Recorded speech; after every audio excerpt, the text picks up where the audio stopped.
Welcome to Woke Mental Wellness presents Windy City Nihilism. This is a 12 Inner Demons homebrew campaign. Sinziak plays Romero Marcus, the Targeted. Imris plays Janessa Wallace, the Human Street Medic. Blue plays Ruin, the Social Media Vampire Demon.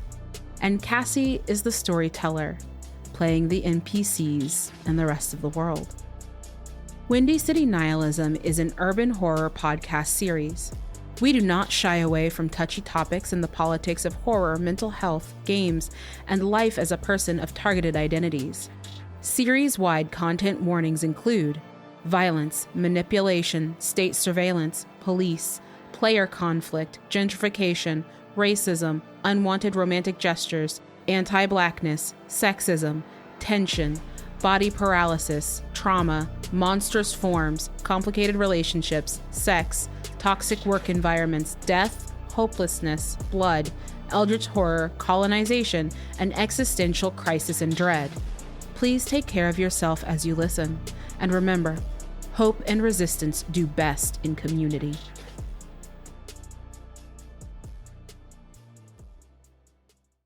Welcome, everyone, to another episode of Woke Mental Wellness presents Windy City Nihilism. Last we left off, our group had just failed to complete a seal.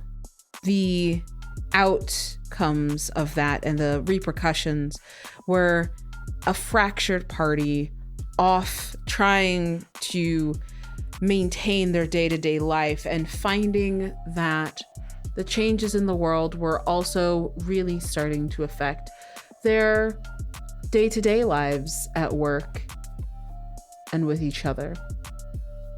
So we pick back up. Romero, you're in a meeting room.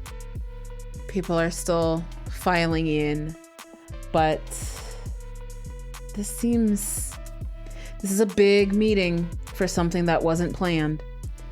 They're using the big room, the one that fits basically the entire organization.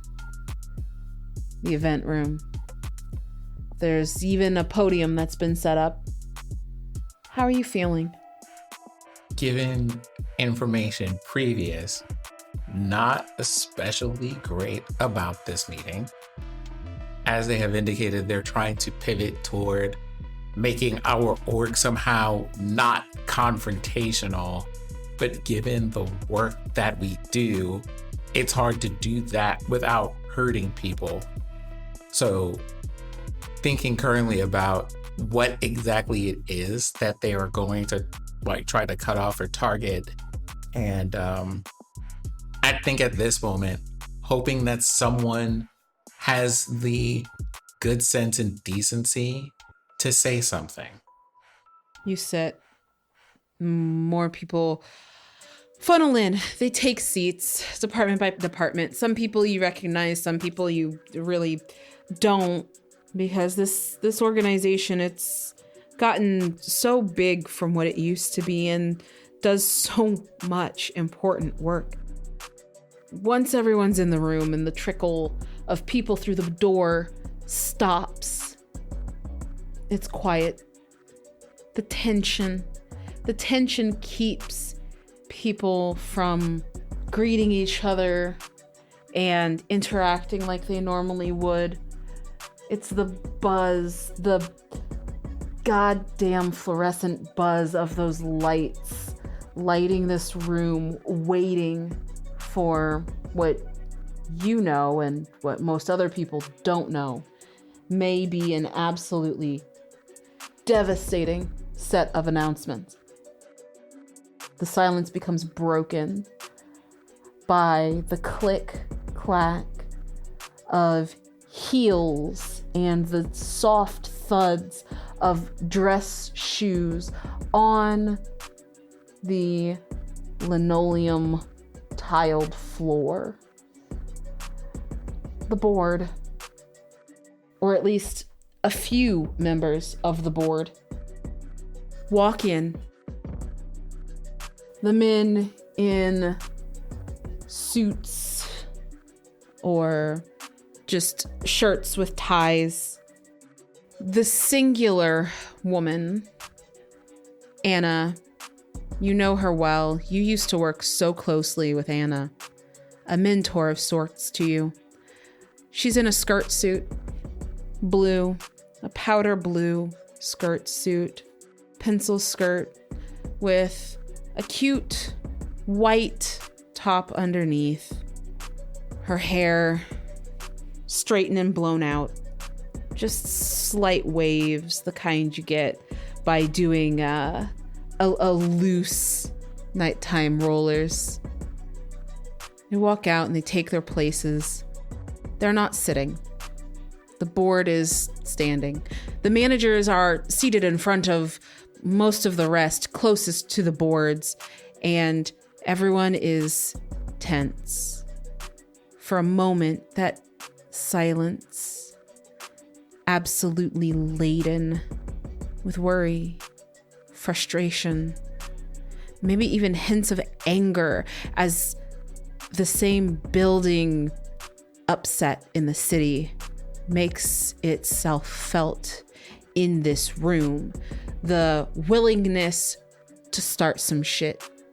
You can feel that in the air too, right alongside the anxiety and the worry and the caught breaths in throats, afraid to say anything, afraid to start anything, just hoping to maintain their ability to provide food and a roof for their families. And then that silence is broken. It is not Anna who speaks first. It is a tall, burly white gentleman with a very manicured beard. You cannot tell how long that beard must have taken him, but whatever time was spent on the beard must have been compensation for the smooth baldness of his head. He looks out at the crowd with dull green eyes, wearing a pale gray suit with a plain white button-up shirt and a plain gray tie, pentacle of a boring businessman. He looks out and he says, well, hello, everyone. It's nice to see your bright, shining faces. If this was a movie, the camera would have panned to the audience of workers looking somewhere between absolutely fucking terrified and absolutely fucking furious. These are not bright, shining faces. These are the faces of fuck up and we will eat you, combined with please God, don't ruin my life. He continues. It's been quite hard times, and as you all know, what our city and society are doing and the needs of it are changing, and with that change, we must change. For to stay relevant and to do the good work, we must ensure that we are in a place to do so. After all, an entity which doesn't exist can do nothing. And so it is unfortunate that myself and my fellow board members, as well as several managers, have identified some key ways in which this organization is going to have to change to meet the evolving needs and priorities of our city and broader society to ensure that we maintain a pillar of these communities in which we serve. That means that this organization is going to have to undertake some sacrifices. It pains me to say, but as much as we appreciate the work that all of you have done and the years of service that many of you have put in, we are going to have to pare down the organization in order to survive these turbulent times. Murmurs of fear and frustration, of shock and anger ripple through the crowd at this man's absolute gall.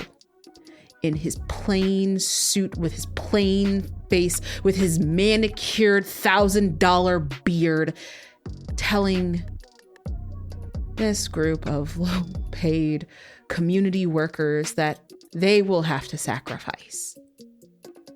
Some of the murmurs get louder. There's a particular department that seems ready, like they might have known. Romero, how are you reacting? I'm waiting to see which departments he mentions in my mind as a person who deals with grant writing, pulling statistics, trying to make sure that people have the information that they need to basically justify their white ability to exist without this kind of nonsense. I'm thinking of the most pointed questions I could ask to talk about things that haven't changed. Already, my mind is flooded with statistics on homelessness in the last year, statistics on gaps in affordable housing in the last year, and the impact our organization has on trying to bridge that gap. And then possibly saying the most confrontational thing I could think of to say at that moment, which is, so exactly how do the cuts you're proposing address that problem for the people that we serve? But I don't know which organization he's going for yet to say anything. And so you sit and you wait with the crowd as some murmur. He goes on. Now, please, let me finish, let me continue. I promise your questions will be answered, and if they're not, there'll be time, but please, let's have some order here. There's a moment that Romero tenses up at the idea of someone asking for order on the edge of an announcement like that. And is kind of praying to the ancestors that everybody in this room doesn't go to jail before he continues. Romero, as you think this, you see some of the departments that Kimmy had previously told you she felt were in danger. You see some of them already starting to stand, and some of their colleagues around them. You see hands grabbing wrists. You see pointed looks.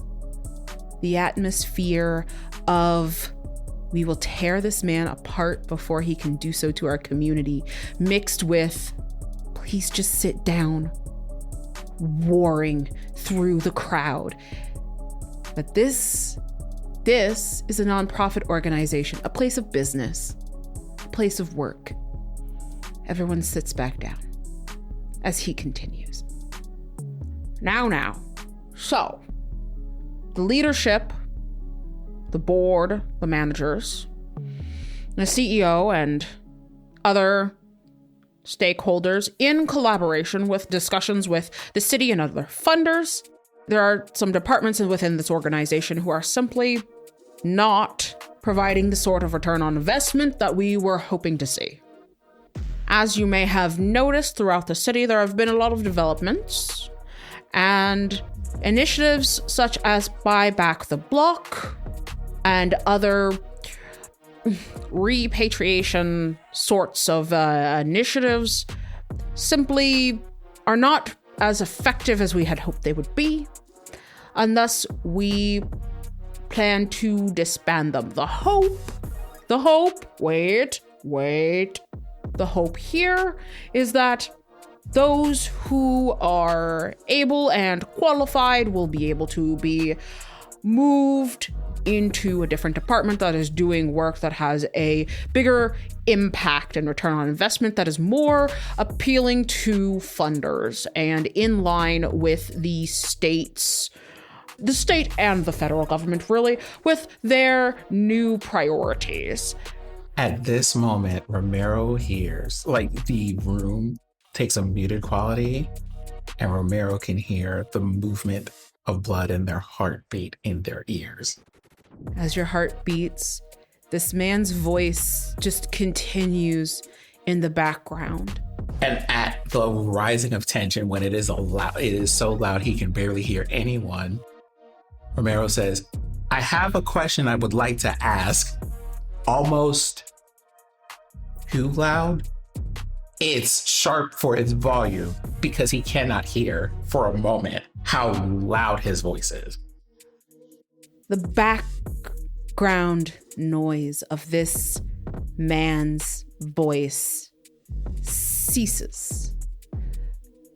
The tension in the room snaps taut, so close to breaking, as your voice, Romero, rings out into this hollow chamber that before was just filled by the droning of this man about the priorities of the state and the different changes we need to make and the new way we're thinking about things. And you ring out with, as I understand, for a nonprofit organization, our priorities are to serve the people of the city, and the return on investment is that the city improves.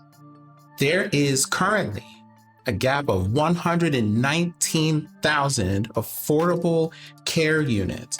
I have seen some of and at this point, there is a bit of a tremor that would be barely perceptible except for people sitting right next to them. There is a effort in this city that I have seen to build housing that would significantly increase that gap. And that means the people who live here will not have homes.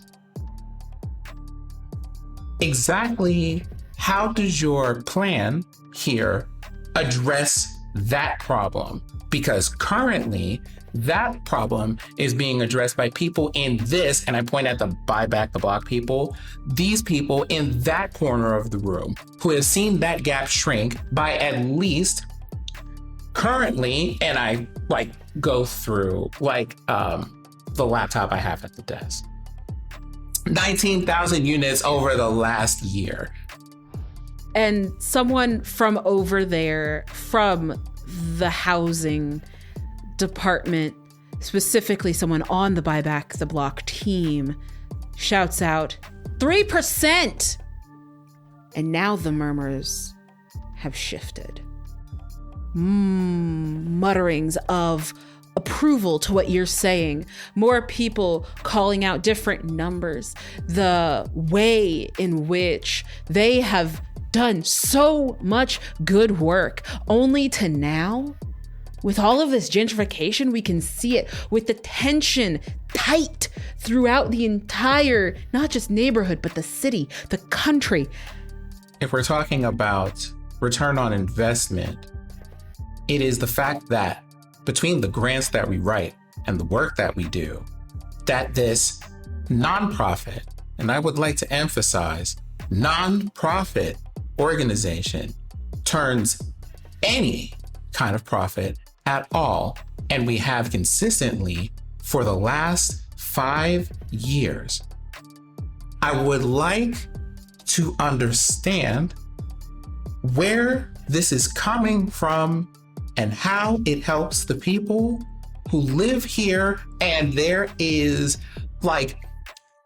on the verge of tears, much like the player who is playing them, how this will help people. What good does a profit do if the people here don't have homes or food or places to take their children while they work? Your words are strong. They're powerful, and they hit home for your colleagues. People begin to stand, echoing, yeah, how does this even help? What do you mean? What priorities? Who decided? Did you ask the community? What about our stakeholders? Don't we have a stake in this? Doesn't the community have a stake in this? What about the schools, the after-school programs? What about the hospitals? Did you ask the patients? What about the senior centers? Where are they gonna go? It goes from the tension of, please don't ruin my life. No, we have to fight this man too. Agreement. We can't let this happen. The plain man in the plain suit with the overpriced beard routine sputters. Now, please, now, come on, please. And makes it worse as more people find their voice. Now people are yelling. There are people crying because this man is telling them that not only are they going to lose their jobs, but that if they don't lose their jobs, they're going to move into perhaps something more aligned to the people who are trying to destroy their community. And that's when, barely audible, the clack of heels on the floor as Anna steps up. Now everyone, please. She is in a suit. She too is standing with the board. But Anna Farson still has a lot of goodwill from the days when she was one of you. When Anna steps up and the plain gray businessman with his business suit and his business priorities steps back, people teeter. They want to believe Anna's different. They want to believe that Anna is going to save them.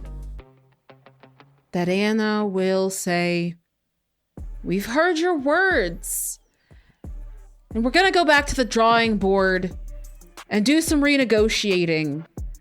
We may call on some of you to help us convince the shareholders." But that dream, you're a nonprofit, you don't have shareholders, you have funders. You have government entities that audit, that you have to report to. And even if she did say that, that's not how these things go. The crowd quiets. Your colleagues sit down to hear what Anna has to say. Hoping that Anna is going to be the voice of reason here. Because that's what people are used to. Anna's the cool head, calm with logics. All right, everyone. I understand. Don't forget, it's not been so long since I was, on the streets with you. These are hard times. But these changes are necessary. We can't do good work if we don't exist. This is how we protect our communities. We maintain our funding so that we live to fight another day. We'll find a different way to do the work. We may just need some rebranding, some moving some things around. But please, we're all professionals here, and we all care about our community. We shouldn't be fighting each other. This is a moment that, again, there is just tension, so much tension in Romero's face, where he says, barely perceptible, because this is Anna you're talking about here, but we aren't fighting each other. No one in here is fighting each other. If anything, he finds the words, the volume increases just to a normal level. He's not shouting and is properly aware of his vocal volume. No one in here is fighting each other. They are fighting for each other. And it is our hope that when you go to these boardrooms to talk to people about funding, that you are doing the same.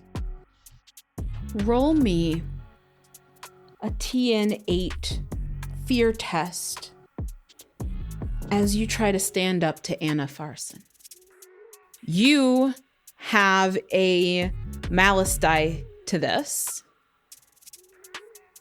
which means you're going to take the lowest instead of the highest.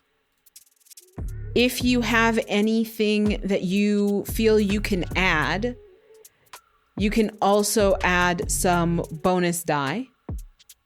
Can I get a bonus die? Well, wait, I guess that's a question. If I stand up to this, that would require her to tell the truth about something, possibly, that she hasn't said yet. Can I use my gumshoe trait for bonus die? Ooh. I'm gonna allow it. I think that's really interesting. And I think that there is a level of like sniffing out deception and detective work in this confrontation. So I'm gonna allow it. I'm gonna say the bonus die and the malice cancel each other out. Yay. So you're rolling straight. So just 3 straight die? 3 die, and you need at least one of them to be an 8 or above. Okay. I have rolled a 4. I have rolled a 5. And I have rolled an 8. Okay. The shaking that you mentioned, the tremors, you're able to calm them. You're able to steady your voice. Detail for me how you confront for the first time your long-term mentor. I kind of appeal to the fact that she has mentioned being one of us and goes, you have been one of us long enough to know that the work that we do, the passion and professionalism we bring to it, has spoken for itself for as long as you have been here, longer than you've been here, longer than I've been here, longer than anyone here has been here. And today, we are being told in somewhat indirect, but certainly not uncertain terms, that work is somehow not good enough to speak for itself. If anything, I think everyone here understands that as a point of strategy, sometimes we do need to adapt. I do not understand how removing an entire department whose focus is making sure that people have shelter is doing that.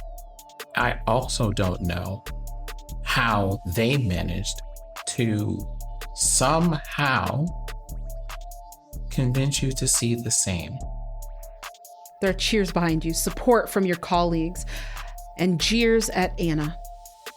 Agreement. You're not one of us anymore. I ask everyone to just, for a moment, to just relax and say, I would like for you to make this make sense for us. I think if Anna and I are making eye contact, which this might be the one moment that I do, the first time in probably a very long time that I have, there is emotion there, and none of it that she can read on Romero's face has any anger to it, not malice. If anything, it's heartbreak. Anna looks at you as you're talking, her face calm, impassible.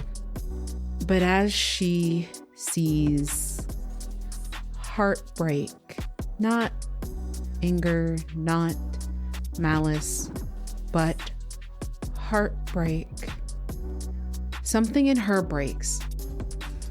You see calm, logical, tactical Anna Farson look down. You see her just gently wipe her eye The board members next to her, behind her, are looking to her to do something. As the only woman who showed up to this meeting that's on the board, the only Black person on the board who showed up to this meeting, they're all looking at her too. And that thing in her that cracks under the weight of the heartbreak in your eyes, you see the chasm she is tumbling into as the token who's not as effective as they had hoped she would be. And the loss of her place among the people who got her there. As those two sides metaphorically move away from her, you watch her crack. She takes a breath. She looks back up at you. She looks around slowly to all of your coworkers who are angry and afraid, and some even sneering at her, shaking their heads. The message clear: you don't belong with us anymore. She removes her jacket, cute powdered blue, with a little flare at the bottom before it hits the skirt. It is a beautiful outfit. It is a beautiful look. And she takes it apart. She takes off the jacket. The heat, the anger of the people she was supposed to serve hits her. She unbuttons the top button of her undershirt. She turns around, her back to you and your colleagues.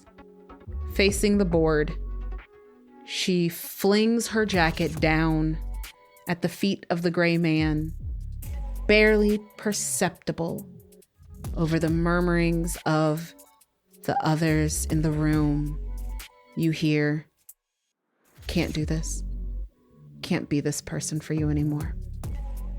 And the very quick, rapid, distinctly uncalm footsteps of Anna Farson echo as they leave this room on the cheap, tiled linoleum.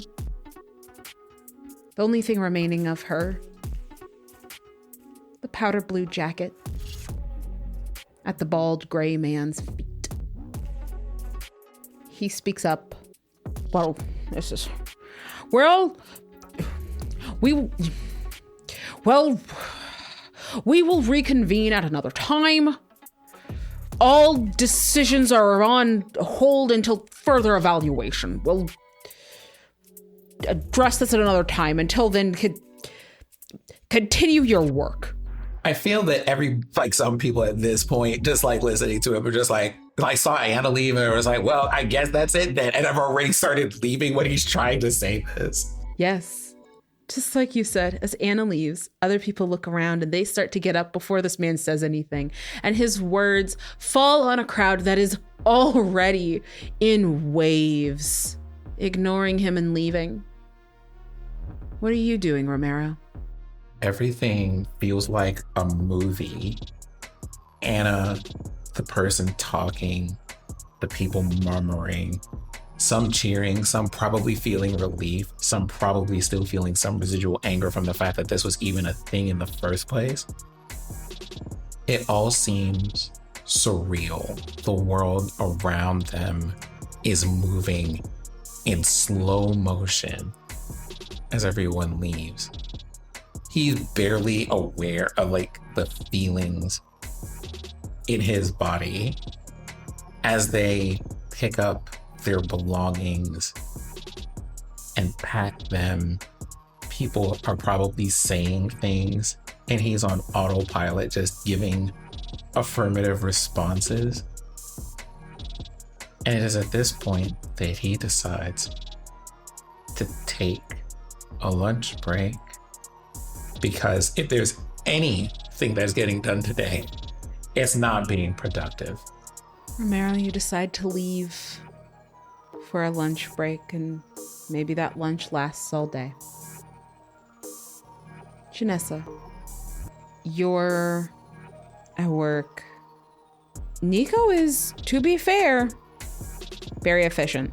This room is set up well. It is set up properly. And he has made an entire tracking spreadsheet of supplies. These things weren't just thrown in here to be used or not used. They're recorded, they're tracked. Everything you have, new and old. He had to have been here for hours before you got here. It seems like the unloading was only done as it was tracked. So at her normal time, Joanna comes in and literally drops her coffee on the floor as she walks into the room. Holy shit. I think I just taken her reaction. I think in this moment, I genuinely don't know what I am going to do or say. So I just kind of wait to see what she does. She looks around and her eyes pause on Nico, who she met yesterday, but look at you and is like, holy shit, Nessa, what'd you do? What did I do? I didn't do anything. What did you do? This is amazing. Well, you would know. You would know. I mean, what do you mean I would know? I mean, like, I wish I could take credit, but I just got here. Okay, wait. What? I just got here. You saw me walk in. I mean, shit. And she looks down. The coffee is on the floor and it's flowing over her shoes now because this floor is slightly lopsided. You don't know what's going on here. I mean, I know you sent help yesterday and stuff, but goddamn, this is more than help. This is like a miracle. I didn't send anyone. 2, did you not? Nah, you had, whoa. What do you mean you didn't send? You sent him. What's, Nick? You hear Nico shout, Nico. Nico, you sent Nico, right? One second. I just met Nico this morning. I don't know him from Adam Gumtree. What? 2, when I spoke to you yesterday, you said that you seemed to know what was going on and be very excited and enthusiastic about it. I knew that you sent help and we were supposed to be getting maybe a couple of things. Okay. This is more than a couple of things. It's great. I mean, okay. That's amazing. Can I talk to you and I just like gesture to the office room and she nods, follows you. Yeah, I'm gonna just go and I'm gonna just get to Nico. Just give us a moment, and then I'm gonna go in and close the door. Okay. Nico gives you a salute and very purposefully walks out into the hallway and is like, I will get some water. Okay. So, couple of things. 1, I don't know anything that's going on. I did not send anyone here yesterday. Anyone who says that I did send them here is lying, because I did not send anyone here. To be completely honest, I got caught up in some shit and almost nearly died yesterday and did not have time to send anybody. So can you like fill me in on what happened yesterday, actually? First of all, shit, I'm sorry. Are you okay? Yeah. I mean, it's a whole thing that it's part of the reason why I keep like ducking out of here unexpectedly. And one day I will be able to explain it to you, and maybe we'll all even laugh about it. But for right now, I just need to understand what is happening here. Okay. Well, so you had to leave yesterday for whatever emergency. You said that we'd figure it out, get some help, whatever. And then like a couple hours later, towards like the end of the day, two dudes show up. One introduces Nico, who he said, "Hey, heard you needed more help. Here's help." Resume looked legit. Kid looks, everything looked on the up and up. Had already, I checked, and already in the system to work with kids and stuff, like everything above board. Who showed up with Nico yesterday? Cute guy. Little full of himself. What's his name? Umar? No.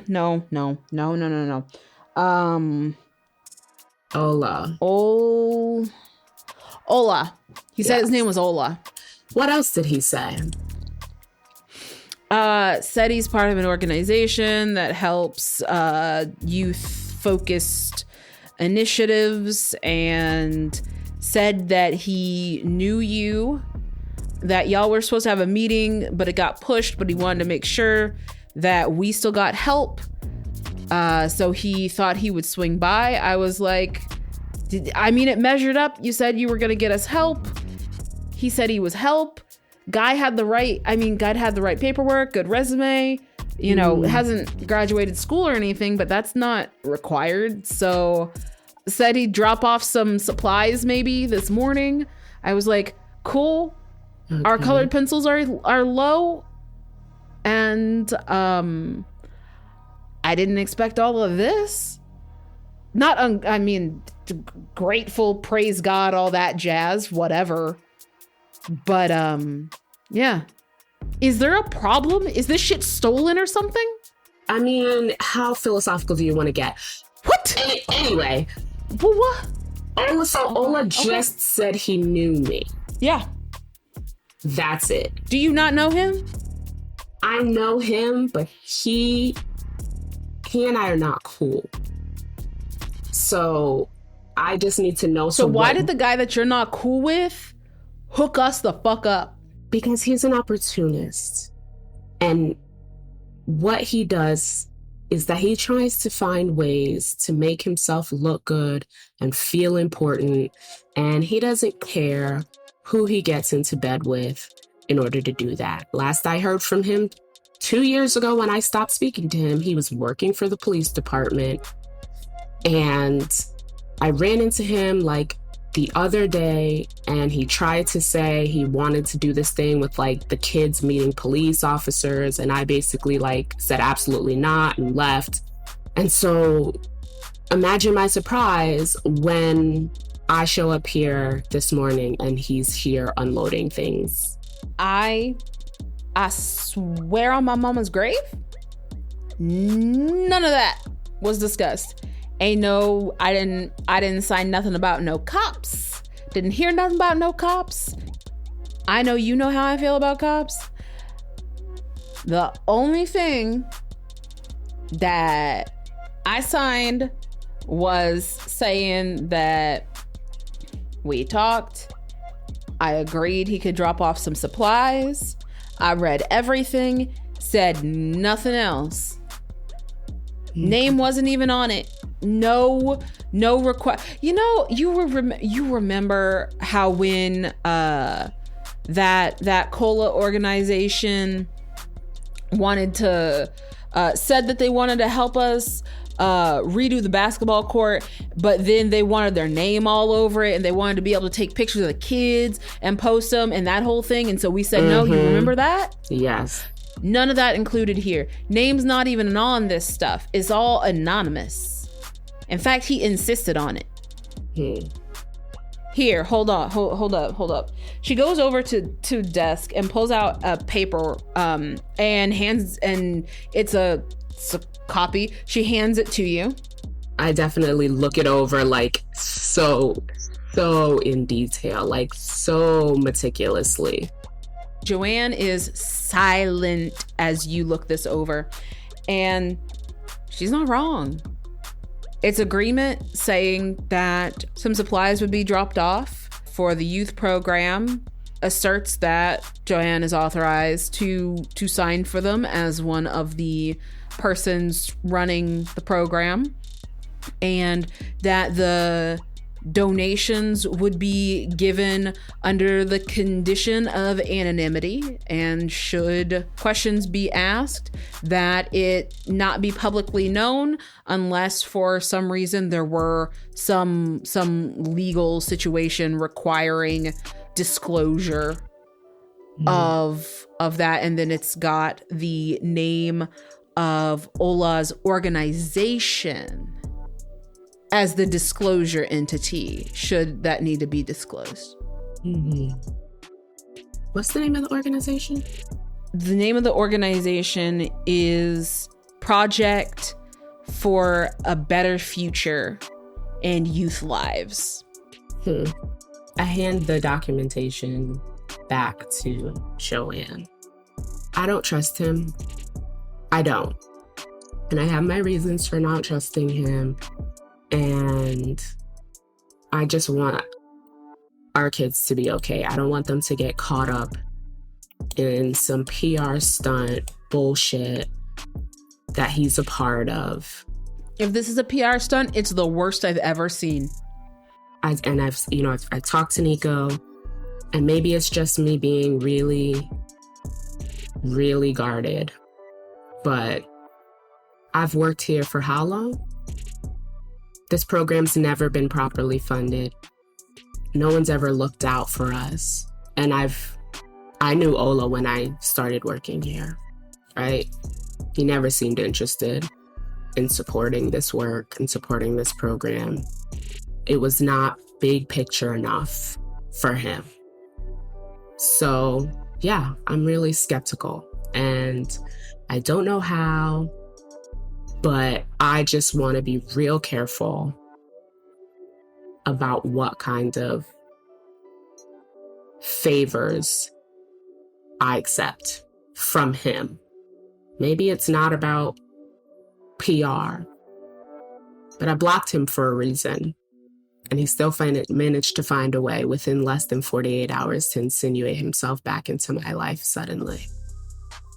So, sorry, it's a lot more about my life than I think we've ever really talked about. But yeah, I just want to let you know that in case this is some weird thing with him, whatever, this is how I feel about it. Girl, that is more than fair. If he comes through asking for anything else, I will say no. Yeah. But can we keep this? Because this seems free and clear. I mean... And the kids could use this stuff. I'm not gonna give it back. I'm skeptical, but I'm not stupid. Also, legitimately, if it makes you feel better, that man's is good with the kids. Nico? Yeah. They like him. He seems sweet. He seems like a good kid. And that's why I'm like really, really hoping, I'm like, I know people grow and I know they can change. And I know that is a real thing that can happen. And also, where I left off with Ola, I haven't seen, So if this is his redemption arc or whatever, the details have not reached me yet. So I'm just treading lightly. Fair. I don't trust him. But kids like Nico, and that means we can take breaks. Yeah. It'll be nice. It'll be nice to take breaks. It'll be nice to not. And I'm sorry I'm sorry for running out yesterday. Shit just... Listen. So, speaking of weird shit... Let me guess, you need to go. No. I had a question. Oh, yeah. What? And I kind of like, my mind kind of blinks for a minute when she says, let me guess, you need to go. Like, I felt that. It was like, that hurt a little bit. And I'm going to think about that later. But I kind of like recover and I say, we spoke on the phone yesterday. Yeah. And you were like, these people that you sent, they're so great. Kids are having a blast. We had that conversation, right? Yeah. Yeah. And then I called you later on last night and it went to voicemail. Not gonna lie. Sis, I love you, but I'm not letting you twat swat me. Noted. Listen, some weird shit has just been going on lately, and I just wanted to make sure that everything was cool because there's some really fucking weird shit going on in this city right now. And I just wanted to make sure you didn't get like abducted by aliens or like swapped out with a duplicate or like, I went places last night that were beyond this earth, but I can tell you, it was all consensual and I love that for you. God. I love that for you. I really genuinely do. I'm glad you did not get abducted by aliens or swapped out with a duplicate. You know nobody can duplicate me. I am one of a kind. You really, really, really are. And just in case I don't say it enough, and I kind of, look at her, like really look at her properly, I really, really appreciate you. Because there's not a lot of people who would put up with my shit sometimes. And... Not a lot. You mean no one. Yeah, no one. I mean no one. Yes. I am one of a kind, girl. You better hang on to me. I know. And that's why I'm trying to have a heartfelt moment with you. And I just kind of look at her and then start giggling.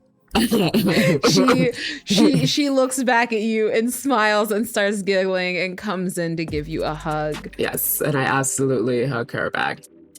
It's at that point. So she gives you a hug and she whispers, like she doesn't whisper, but she says as you're hugging, I appreciate you too. Wild mess and having to leave all the time and all because you do great shit too and are one of a kind. Thanks. I really do appreciate that. And while we're still hugging, I just kind of like wipe my eyes really fast where she can't see behind her back. And I kind of pull back and I'm like, well, okay, so we got, I guess, a full day because we don't have to just try to fill time with the half-assed, like supplies that we got. We can literally do just about anything today. So like, why don't we get to it and see what's up? We got about, like 10-ish minutes before the kids start getting in here? As you say, we have 10-ish minutes before the kids get here. As if on cue, you hear the sounds of excited children and parents murmuring outside. Seems like some of the families are here early today. Okay. Well, let's go. And I kind of just turn around. On the way back out, I stop, grab a giant roll of paper towel, and I go out to clean up the coffee that was spilled. You go out to clean up the coffee. It is already cleaned up. Nico has done it. I guess. And I just kind of put the paper towels on a nearby table and just go start greeting the kids and the parents. Your day goes smoothly. Joanna was right. The kids love Nico and he is good with them. Like really good. It's smooth. The new supplies are great. The kids have a good day. There's no fights.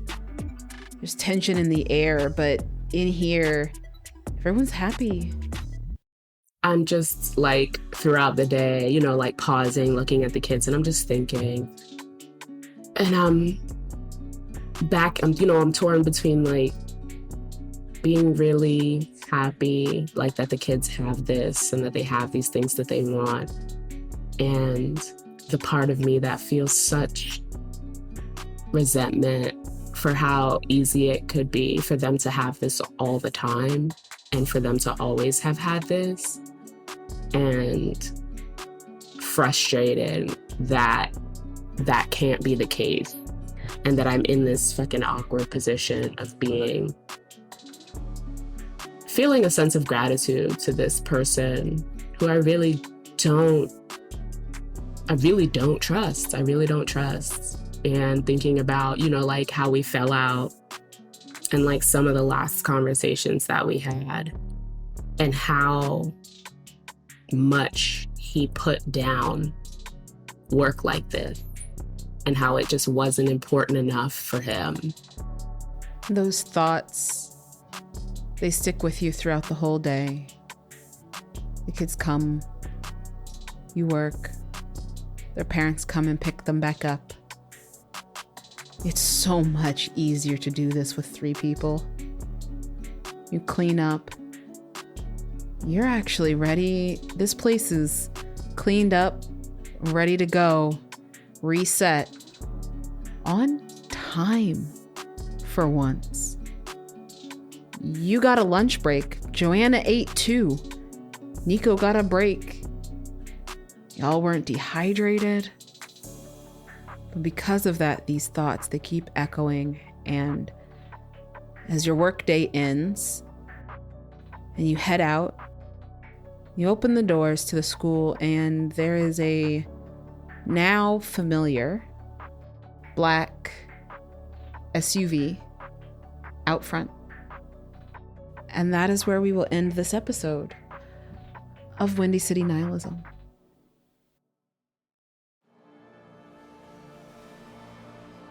Thank you for listening to Woke Mental Wellness Presents Windy City Nihilism, a 12 Inner Demons homebrew podcast.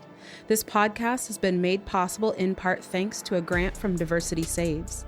Episodes are edited by Marissa Ewing of Hemlock Creek Productions. If you enjoyed this podcast, please leave a review and tell your friends. If you want to help financially, you can visit the Woke Mental Wellness Ko-Fi listed in the show notes. Take care and remember, hope and resistance do best in community.